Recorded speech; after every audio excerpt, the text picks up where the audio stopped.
Persons wishing to testify shall first state their names and that of any organization that they represent if they would like to have that on the record. The agency will not respond to questions during this hearing. The agency will not cross-examine or debate the material at hand. There will be no discussion about the proposed rules at this hearing.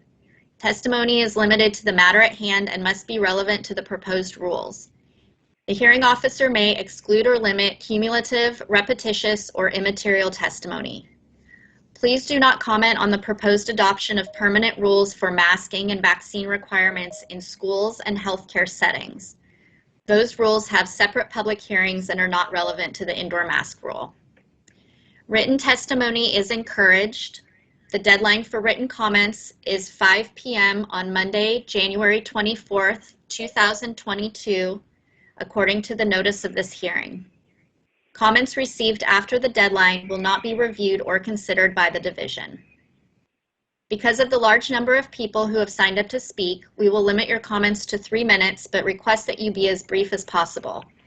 You will hear a timer go off when your 3 minutes are over, and you will be asked to quickly end your comments. The agency reserves the right to place someone on mute that goes significantly over the 3-minute limit in order to be fair to everyone who would like to speak. Again, you may submit written comments up until the close of the public comment period. This hearing is being recorded. Copies will be available at the division's cost for reproducing the recording upon request. And finally, the Oregon Health Authority will not tolerate any comments that involve the use of profanity or any threatening remarks and may mute an individual who uses profanity or threatening language. We ask that you are respectful of everyone who is on this call. And again, as I mentioned at the beginning, we have asked that people remain off camera and remain muted until it is your turn to speak.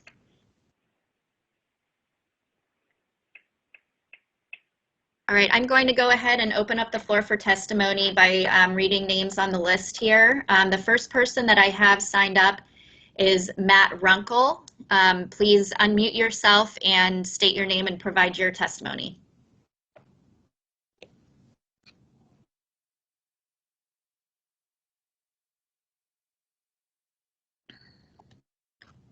Do we have a Matt Runkle on the line?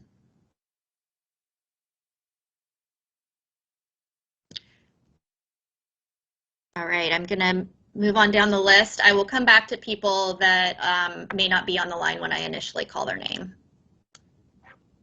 And I apologize in advance if I mess anyone's names up, which I'm sure I will. The next person I have on the list is Aden Napom.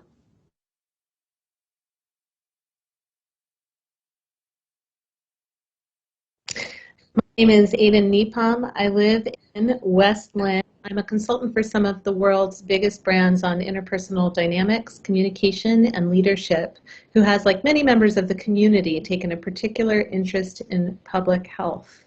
I want to say thank you to the members of the Public Health Division for hearing my testimony today. You're probably in for a long several hours with the number of speakers on the list. I'm strongly against the proposed rule to make masking permanent for many reasons, and here are just two.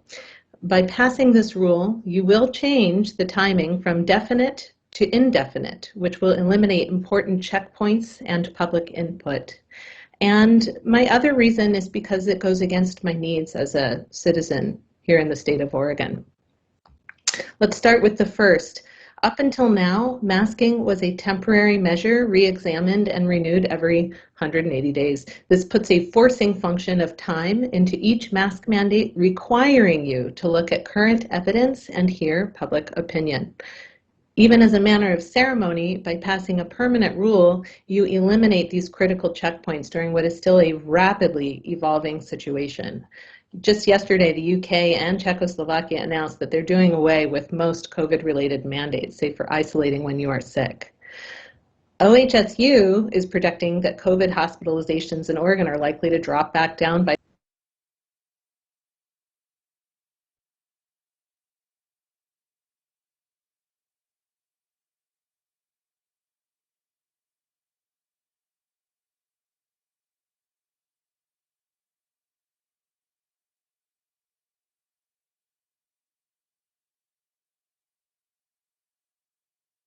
I'm sorry. Aden, I'm not able to hear you. Are you able to unmute yourself? I'm not sure what happened.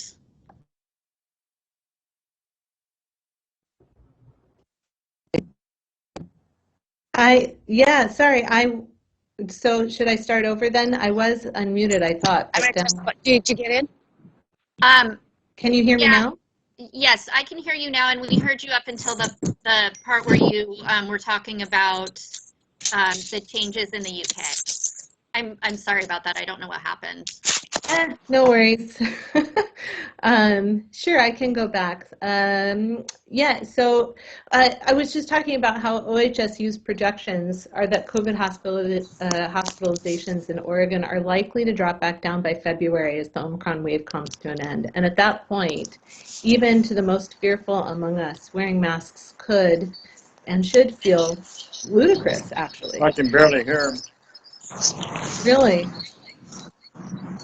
I can try putting on a headset. I hear you fine. I hear you fine. I hear you fine. I hear you. I can hear you. I can hear you. Everyone can hear Party you. the reporter couldn't hear. Turn up your volume.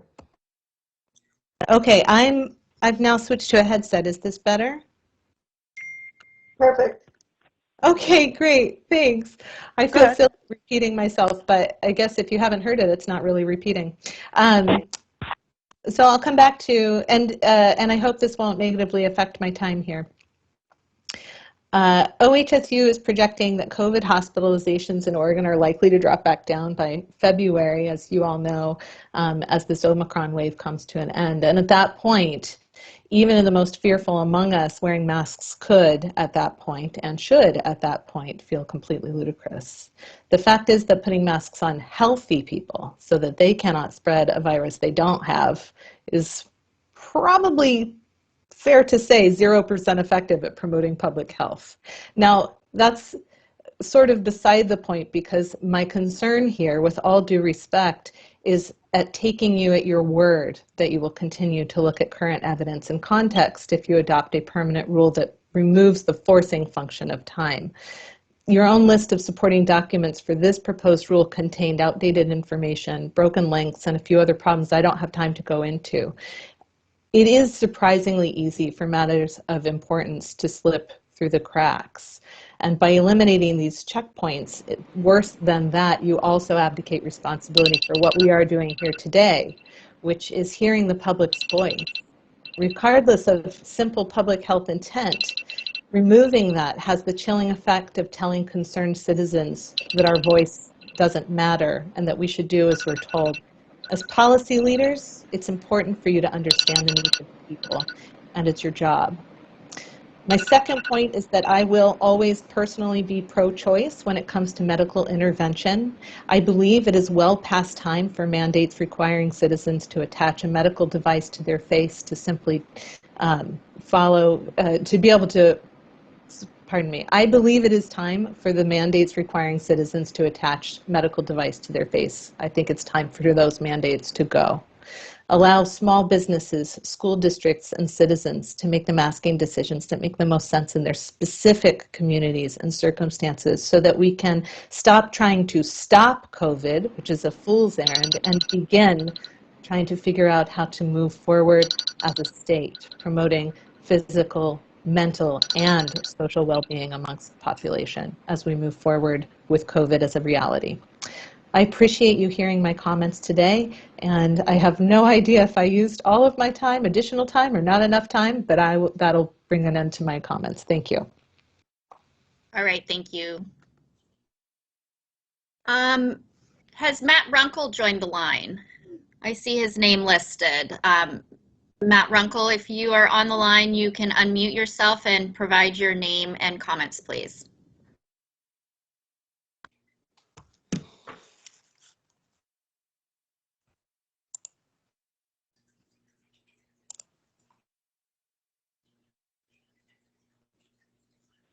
As Matt a side Runkle? note, can I mute and not set off your timers? Go ahead and let the host do that. It really makes it disruptive.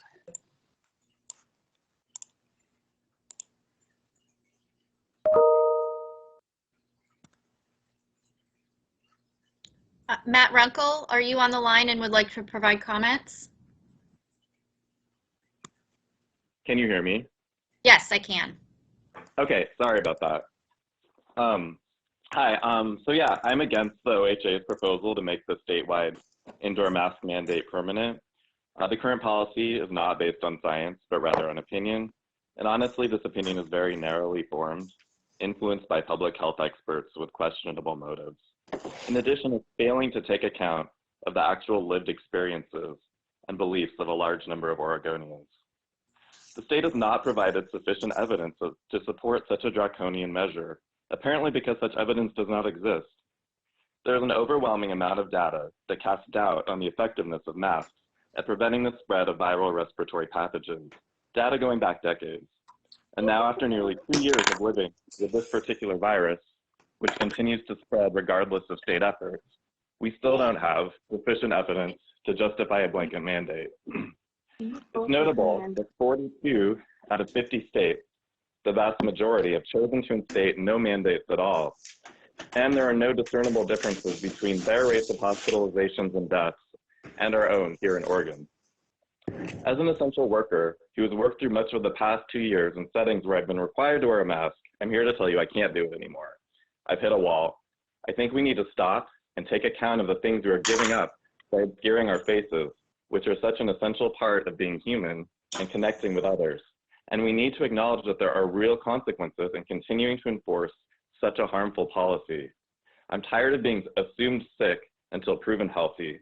I miss being able to breathe freely. I miss being able to communicate unimpeded, to express myself fully, and to accurately read others' facial cues. I'm tired of having to ask others to repeat themselves, a truly draining experience when you do it all day. I'm tired of having to police others for non-compliance, something the state has outsourced to low-wage workers without any compensation. I know I'm not alone here. Continuing to wear these dehumanizing masks is putting us all through an ongoing experience of trauma. The damage being inflicted on children through these policies is incalculable. We are profoundly failing this generation, and their anger will be very justified. The OHA needs to take account of the poor health outcomes fueled by fear and stress that are happening because of such disastrous policy choices. History shows that whatever powers we let the government claim in the name of health and safety, even if it seems like something as small as just wearing a mask, will continue to be used against us in increasingly oppressive ways. We are setting a very dangerous precedent by making permanent this so-called state of emergency, which appears to be nothing but a means to endless authoritarian overreach. And I'm going to include a list of 12 peer-reviewed studies pointing to the uselessness of masks in my written testimony. Thank you. Thank you. I also wanted to mention again, for those of you who may not have been on the call in the beginning, we are allowing 3 minutes per person, and I do have someone else helping with the timing. So someone other than me as the host will be running the timer. And when you hear the timer, we ask that you quickly wrap up your comments. We'll allow another 30 seconds or so, but if anybody goes significantly over their allowed time, we will mute you so that we can be fair to everyone that has signed up to speak today. Can you make sure everybody mutes, please? Yes, we've muted everyone, and I've requested that everyone remain on mute until their name is called or it's their turn to speak. The next person I have on the list is Cyril Collier.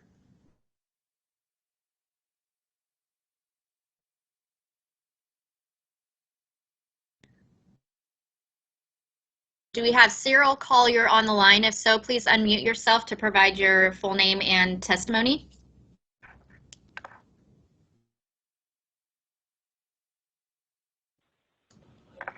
So my name is Cyril Collier, and I just wanted to give a different point of view that I think people aren't taking into account.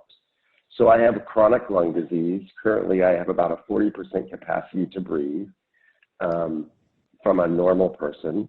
And I have tried to live by the mask mandate, but let me tell you what happens when I wear a mask, because it's hard to breathe. And when I am walking in a store, I have to stop every few minutes because I can't breathe through the mask. And I think I've tried to get a doctor's okay to not wear a mask, and I have that, but people judge me all the time. In fact, people say that I'm trying to kill people in the store if I ever take the mask off so I can breathe. Sometimes I almost pass out. I've talked to others that have the same challenges that I have from a lung perspective, and it's amazing the kids that have the issues as well, and the ridicule that they're being suffered because of their disability. So this mask mandate is really putting a disability on myself and making it where I can't breathe, I can't go out, I can't experience life. So I think you don't think of those things when you're thinking of these things that you're putting into place.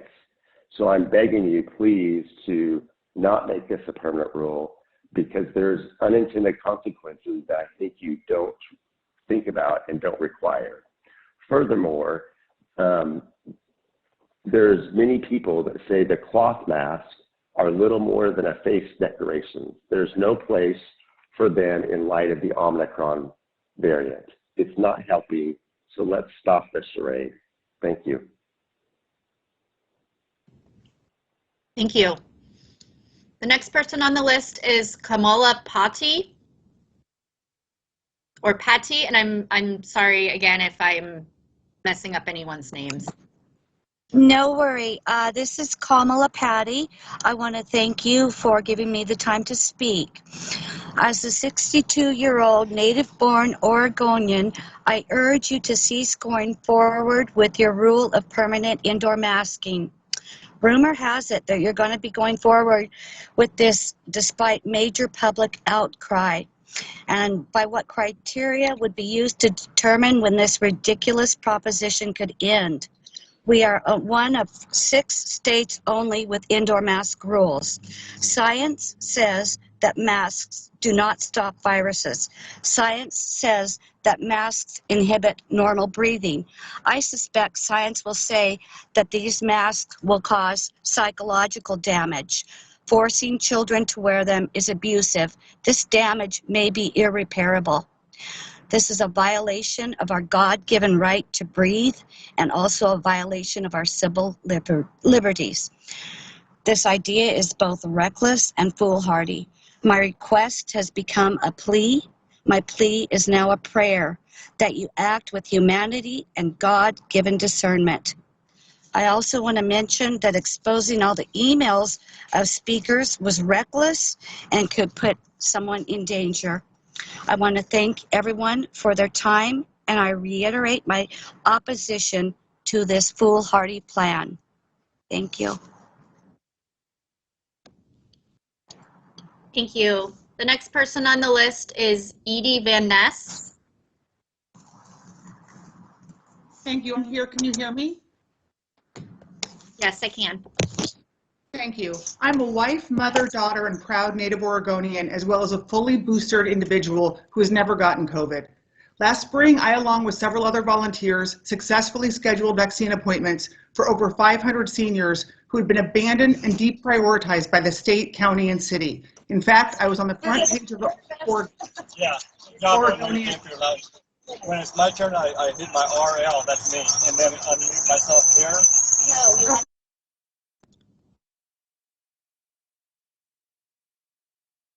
I need to remind everyone to please remain muted until it's your turn to speak.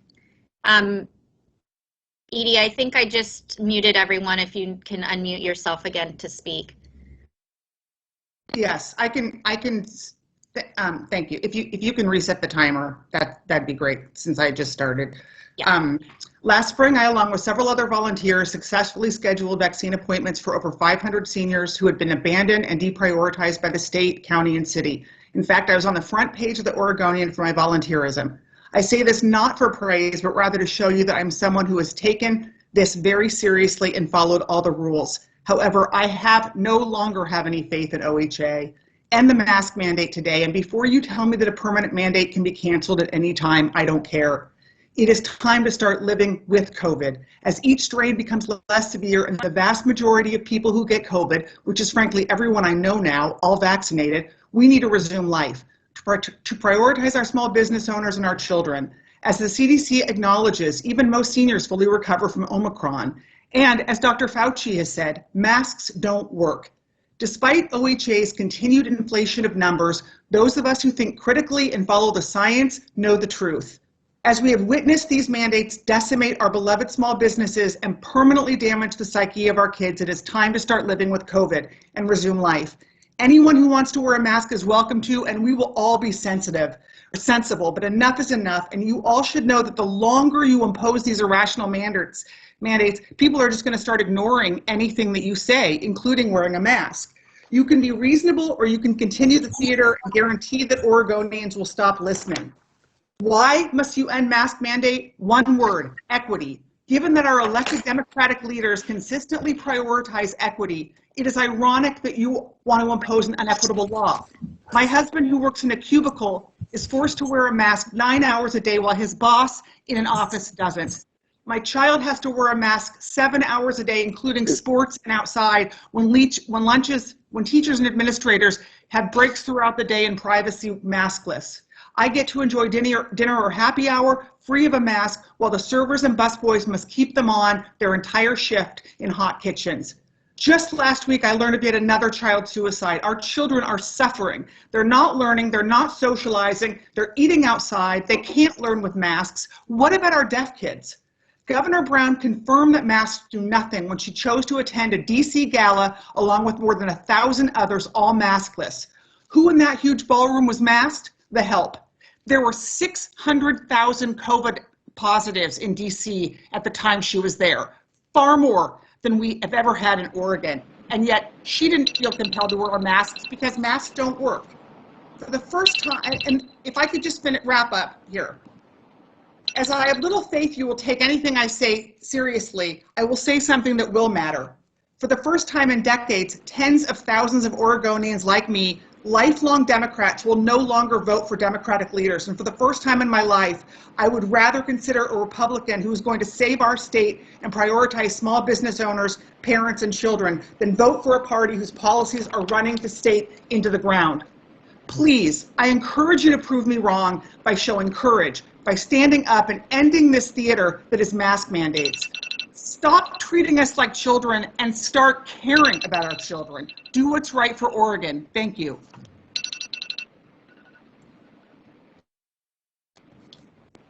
Thank you. The next person I have on the list is Angela Todd.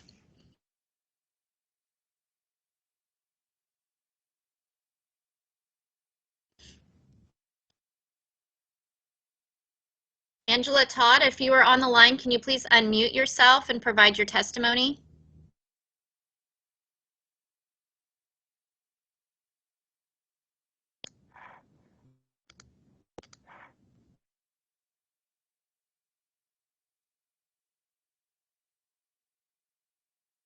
All right, I'm going to move on to the next person on the list, Aaliyah Knight.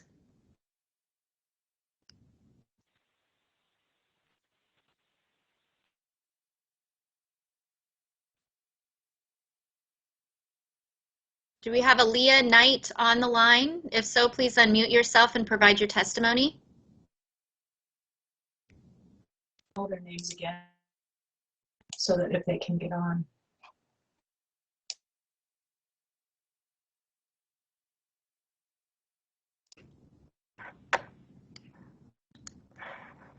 All right, the next person I have on the list is... I'm sorry, go ahead. Sorry, do people know to hit *6 to unmute themselves? On.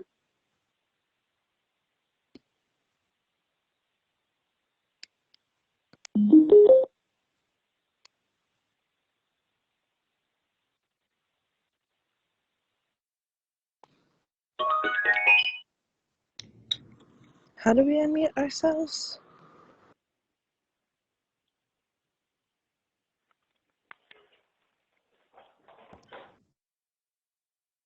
All right, I'm going to continue moving down the list. I'll come back to these people Lucas Weiss.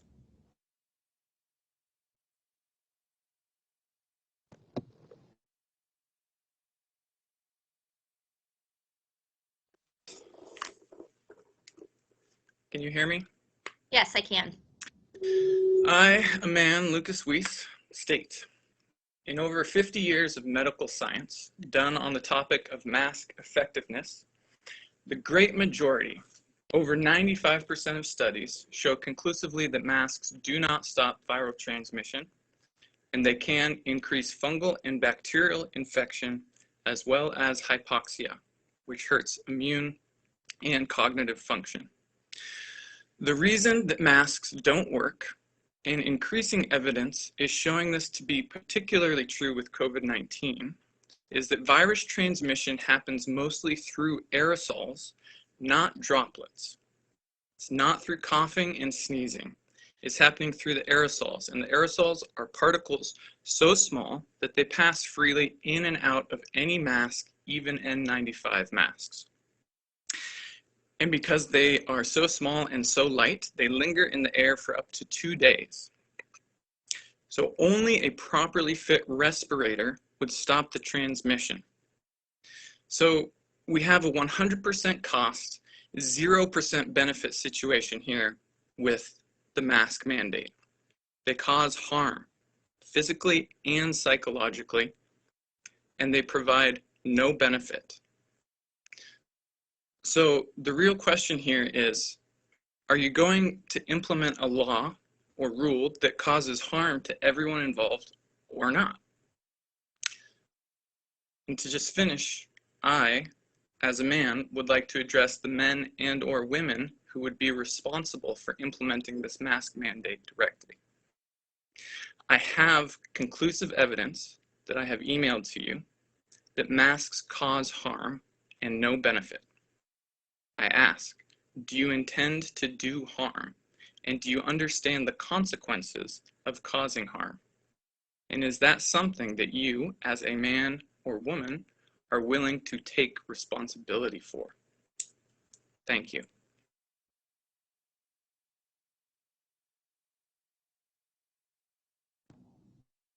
Thank you. The next person I have on the list is Christina Buehler.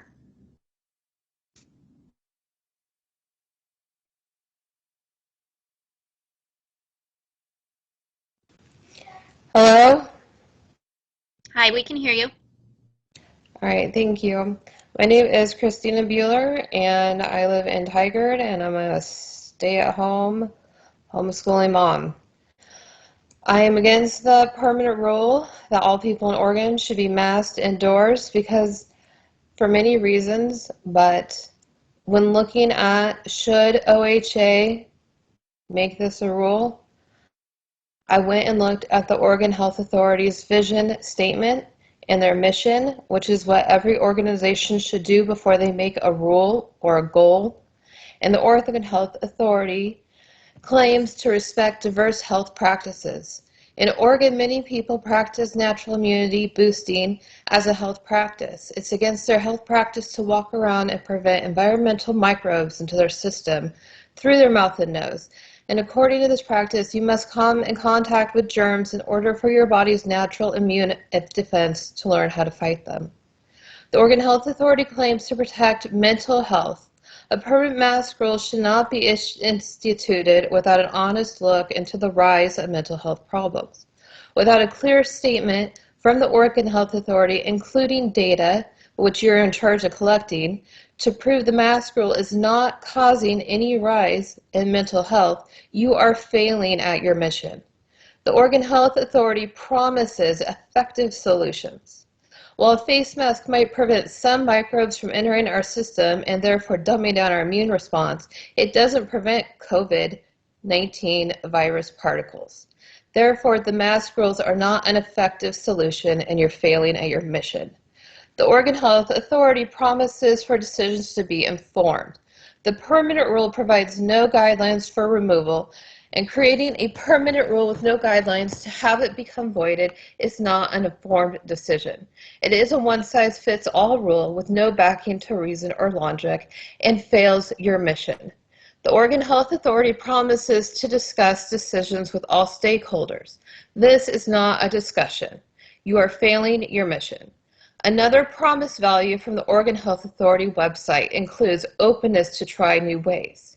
As we look at the number of COVID cases across the country, especially in schools that never had any mask rules, and we see that the results are no different, you're not taking any of that data into account and creating a permanent mask rule anyway thumbs its nose at your own value of openness to new ways.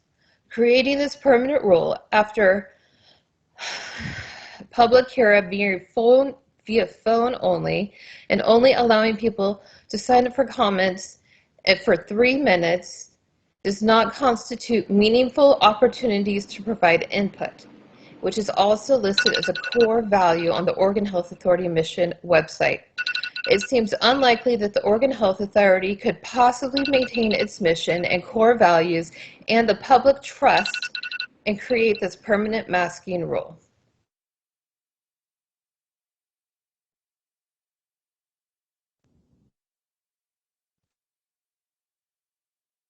Thank you.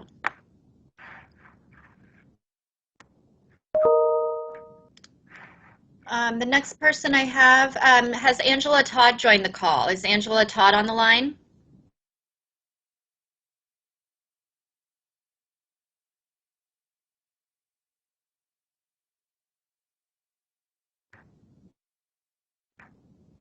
Do we have Aaliyah Knight on the line? If so, please unmute yourself to provide your testimony.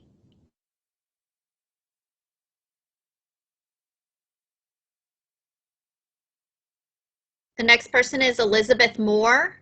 If you're on the line, please unmute yourself and provide your testimony.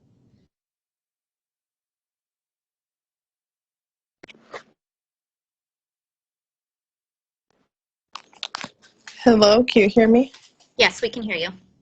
All right, thank you. My name's Elizabeth Moore, and I am a resident of Portland, a concerned citizen, mother, and full-time student. And I am here to adamantly oppose this ridiculous permanent mask mandate that you guys are thinking of implementing. First and foremost, I think it's pretty clear, especially from the testimony already given, that the people simply do not trust you guys anymore. We don't believe that you're going to take into account the best interest of Oregonians, and we don't believe that you're going to repeal this. I think it's high time at this stage of the pandemic, especially with Omicron, that it is time to let Oregonians be adults and make decisions for themselves and their families. Oregonians can make good decisions. We care about our community and we want to protect our community. And we can do that without the government and without health authorities telling us what to do with our bodies. I think there's a real issue with imposing this mandate and not letting people decide for themselves. Thank you. Thank you. The next person on the list is John Marshall.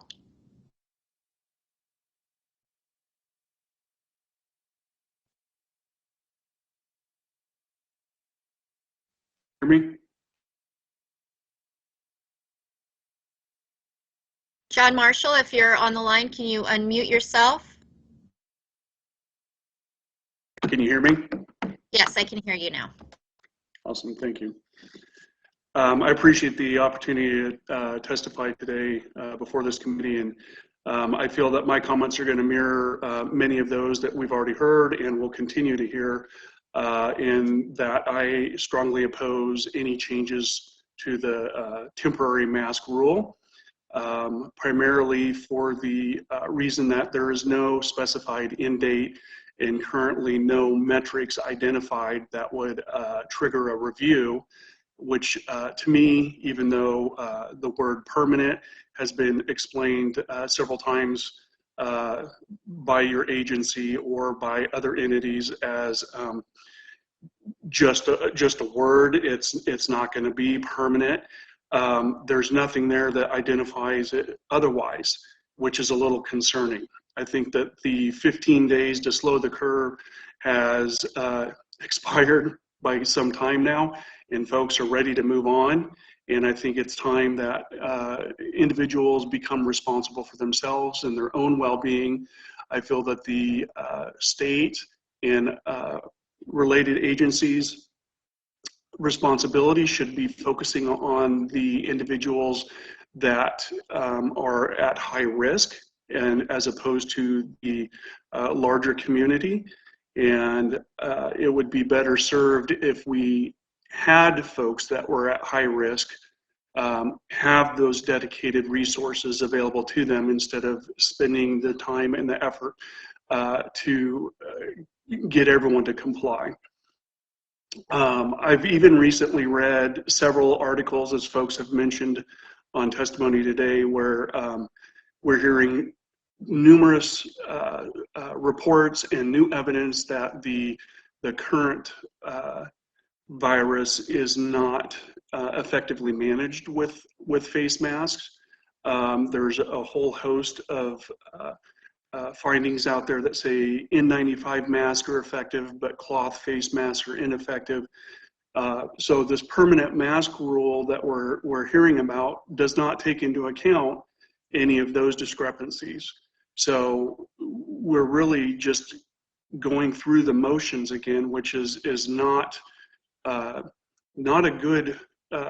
good path to create confidence in our current systems that have already been compromised by the political environment.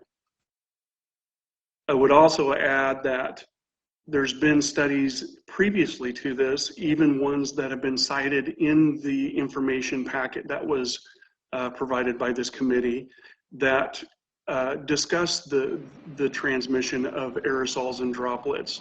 One of the studies that I was reviewing as provided by the committee discuss how they didn't even do the testing with normal workplace conditions. They only reviewed the data from folks that were exposed by coughing or sneezing or otherwise violent expressed aerosols. So the review of materials that was provided doesn't even account for normal workplace behavior, wearing a mask all day long, just breathing in that mask. They did not do any studies related to that. And as mentioned, this was identified in the materials provided by your own committee. One of the other articles that I found very interesting was one that I do not have directly in front of me right at the moment to cite, but it was all right. Again, I'm sorry, I'm going to have to cut you off. We've gone over the 3 minutes. You are welcome to send some written comments to the Public Health Rules email address. Thank you. Thank you. The next person I have on the list is Kelly Mackin.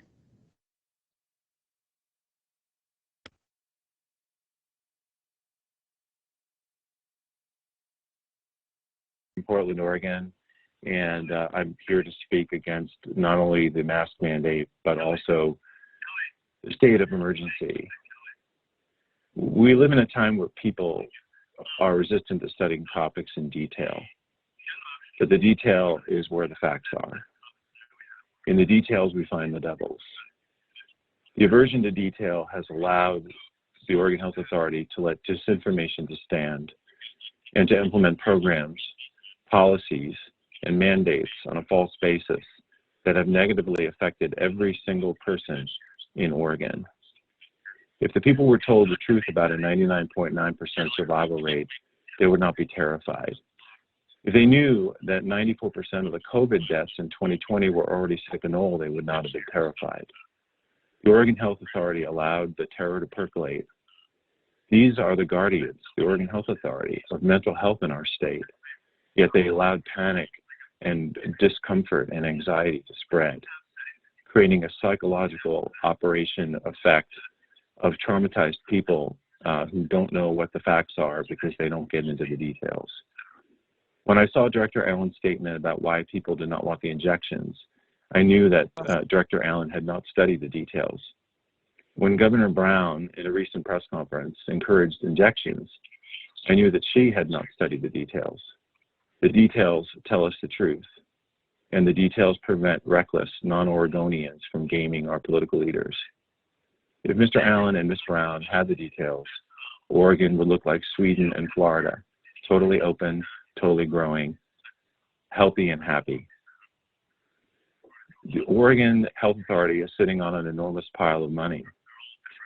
To get the money, in our opinion, they allowed fake tests, useless and dangerous masks, and amping up face cases to jab you, mistreat you in a hospital, deny natural immunity, suppress early treatment, and push products that have not been tested for the effects on reproductive health and a relationship to future cancers. The all-cause mortality tells the tale of a public health catastrophe. The people who know the details at the Oregon Health Authority must take the following steps and the contrived emergency. Who ever heard of an emergency, health emergency that lasts for 2 years? We know about this problem and we know about how to deal with it. 2, end all mandates, mask mandates, injection mandates, and return to normal order immediately. Bring the people out of their panic and return the payoffs in exchange for repressing people's natural and legal rights. To Oregon Senator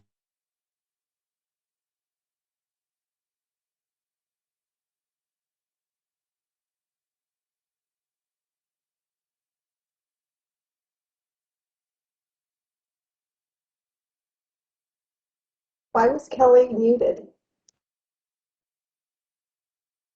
Kelly, you're muted, and whoever joined the call, please mute yourself. We're trying to listen. I was on.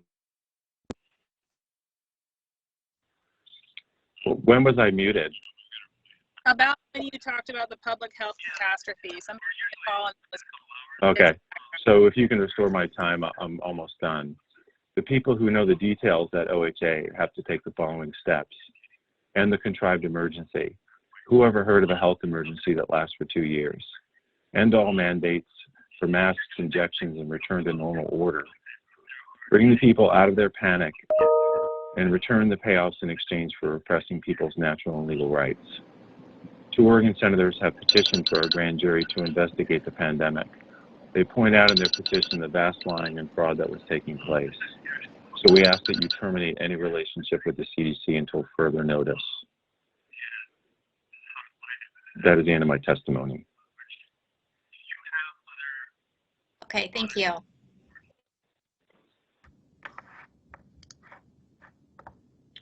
All right, the next person I have on the list is Nicholas Anselmo.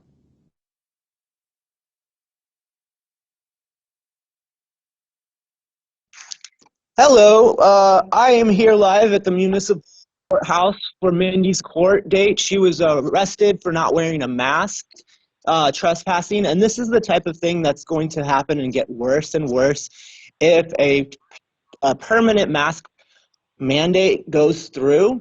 It's only going to further divide people, further burden our retail workers, everybody who's on the front lines who deal with customers and deal with people every day. The amount of mental anguish, especially on children, is untold. The way, look,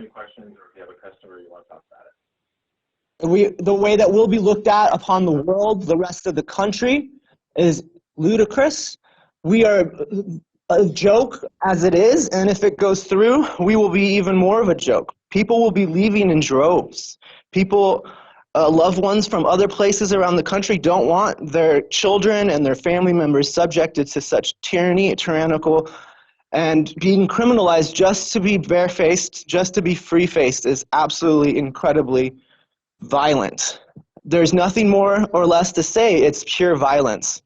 To force medical devices on people just to be able to live in society is abhorrent.